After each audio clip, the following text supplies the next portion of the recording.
Long before oil wealth and modern billionaires, there was a generation of Yoruba entrepreneurs who built empires with nothing but ambition, intelligence, and relentless hustle.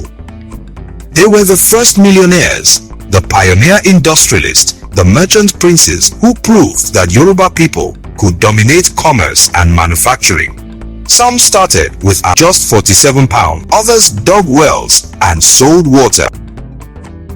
They built factories, established banks, owned rubber plantations, and constructed mansions that still stand today as monuments to their vision. Today, we're counting down the top 10 richest Yoruba business moguls of the 20th century. Don't forget to like, subscribe, and hit that bell icon. Now let's dive in. Starting at number 10 is Salami Agbaje, Ibadan's first car owner and pioneer business mogul. Chief Salami Agbaje was born in the early 1900s and became one of Ibadan's earliest wealthy and influential traders. Based in the ancient city, he built his fortune through cocoa and timber, two of colonial Nigeria's most lucrative commodities. Agbaje mastered the cocoa business, buying from local farmers and exporting to foreign markets at massive profits. But what truly made him legendary was a single purchase that changed Ibadan forever. Salami Agbaje became Ibadan's first car owner, a status symbol so extraordinary that people traveled from distant villages just to see the machine. In an era when most people had never seen a motor vehicle, Agbaje driving through Ibadan streets represented the future. He died in the mid-20th century, but his legacy as Ibadan's automotive pioneer remains. Number 9 is Joshua Ade Tuyo, the man who made bread a Nigerian business. Born in 1902 and spent his early career working for the Railway Department and the Bank of West Africa, gaining valuable experience in administration and finance. In 1953, at age 51, he retired from formal employment. Most men his age would settle into quiet retirement. Tuyo had different plans.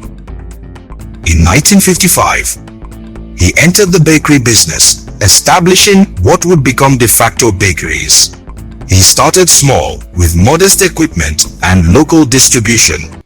But Tuyo understood something crucial. Nigerians were developing a taste for bread, and foreign bakeries dominated the market. He saw an opportunity. De facto bakeries grew into one of post-independence Nigeria's leading indigenous food brands. He died in the late 20th century, leaving behind a business legacy that showed manufacturing was possible for Nigeria. Number 8 goes to Josiah Henryson Doherty, the merchant prince of Lagos. Josiah Henryson Doherty was born in 1866. His story is extraordinary because of where he started. In 1891, Doherty began his business with just 47 pounds, equivalent to a modest sum even then. But he had vision, discipline, and an understanding of international trade. He built a massive import and export empire with branches across Nigeria, trading in textiles, spirits, building materials, and general merchandise. Doherty's wealth grew exponentially. He owned over 80 houses in Lagos, a property portfolio that would make him a billionaire by today's standards. Beyond business, Doherty was renowned for charity, supporting churches, schools, and individuals in need. He died in 1928 at age 62, having proven that an African man could build wealth that rivaled European trading companies. Number 7 is Chief Adebayo Alata, the industrialist who transformed Ogbomoso. Chief David Adebayo Amao Alata was born in 1938 in Ogbomoso into a family of traders. Alata established a diverse business. His flagship ventures included Alata Flour Mills, which processed wheat into flour for Nigerian consumption, and Alata Motors, which sold vehicles and parts across Nigeria. At its peak, his business empire employed over 10,000 people across Nigeria and Ghana, making him one of West Africa's largest private sector employers. But Alata's impact went beyond profit. He modernized his hometown, Ogbomoso, investing in infrastructure, supporting education, and creating jobs that lifted thousands from poverty. When he died in 1994, at age 56, Ogbomoso mourned the loss of its greatest son. His businesses struggled after his death, showing how vital his personal vision and leadership had been. Coming in at number 6 is Sir Mobology Bank Anthony, the industrialist whose name became his legacy. Sir Mobology Bank Anthony was born in 1907 and became one of Nigeria's most prominent businessmen, philanthropists, and industrialists. His surname, Bank Anthony, reflected his family's historical connection to commerce and finance. He built a diversified business empire with investments across various sectors including manufacturing, real estate, and import trade. What set Bank Anthony apart was his commitment to national development. He believed Nigerian businessmen had a responsibility to build the nation, not just accumulate personal wealth. The Mobology Johnson Estate in Lagos and various educational endowments bear testimony to his legacy. He died in 1991 at age 84, leaving behind a legacy of entrepreneurship, industrialization, and civic responsibility. Number 5 is Chief Theophilos Adediran Oni, the father of indigenous construction in Nigeria. Born in 1913 and founded TAA Oni and Sons, the first indigenous construction company in Nigeria, breaking the European monopoly on large-scale construction projects. Before Oni, major construction projects were exclusively handled by foreign companies. Nigerians were deemed incapable of managing complex engineering projects. Oni proved them wrong. His company built numerous roads and buildings across western Nigeria, demonstrating that Nigerian contractors could deliver quality work on schedule. His crowning achievement was the construction of Goodwill House, a landmark building in Lagos that stood as testament to indigenous capability. He became a millionaire through construction, a field previously closed to Africans. Chief Oni died in 1975 at age 62, but his legacy lives on. Number 4 goes to Balogun Shoye. Balogun Fasasi Adesoye, known as Balogun Shoye, was a prominent 20th century Nigerian timber magnate and community leader based in Ijebu-Ode, Ogun State.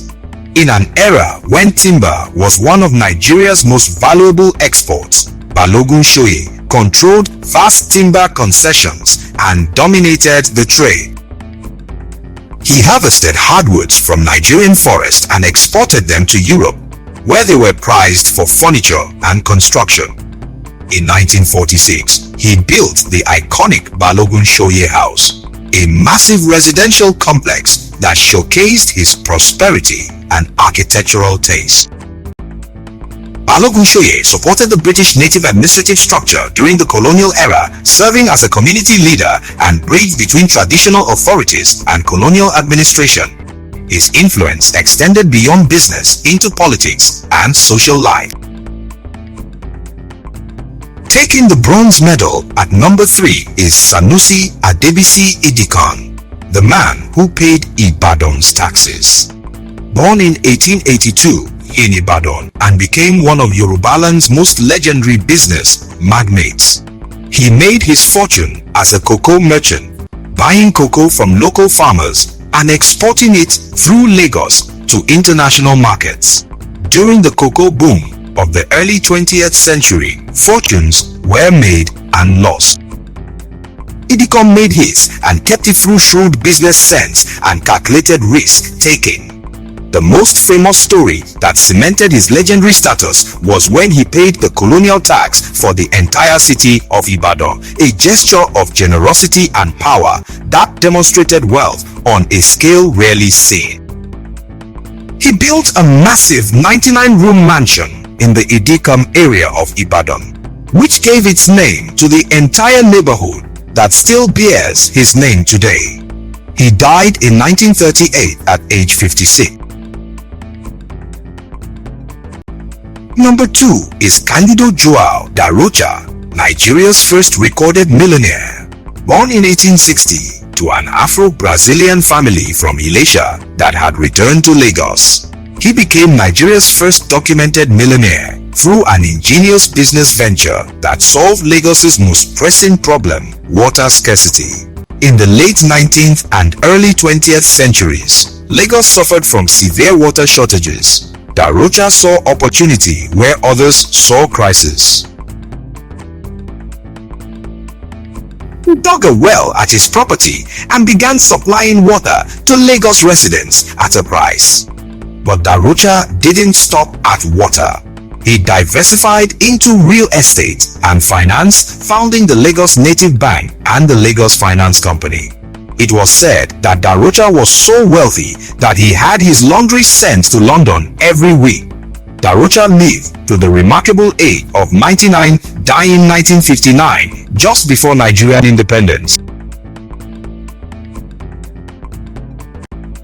And finally, at number 1, the greatest Yoruba business mogul of the 20th century, Chief Timothy Adeola Odutola.